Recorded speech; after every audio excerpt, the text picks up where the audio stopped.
Hello and welcome to another episode of Intro to Ignatian Spirituality with Seal Spokane. As we celebrate Thanksgiving 2020, we'll be reflecting on the role of gratitude in Ignatian spirituality. As we covered in our episode on finding God in all things, one of the cornerstone prayers of Ignatian spirituality is the Examen. The first step in this prayer is noticing what we are grateful for. Why is that?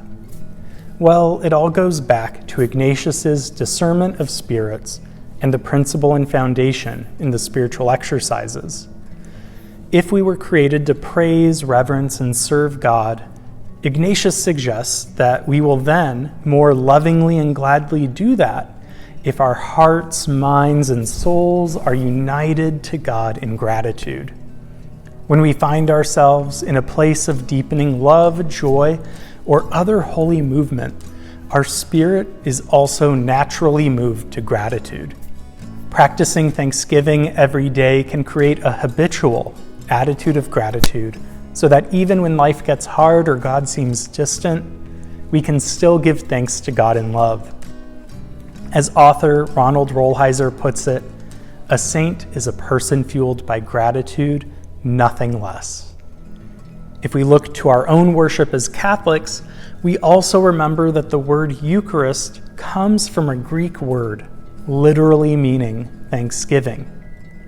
The heart of our worship is an act of thanks to God for all that has been given to us, especially in Jesus Christ, who becomes present and unites ourselves to Him through the gift of the Blessed Sacrament.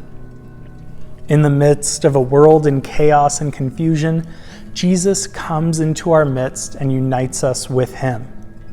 The foundation of our gratitude is this promise of God's abiding love and presence, that God will accompany us through every trial. We are nourished by this Eucharistic gratitude to live our lives open to God's presence in every circumstance.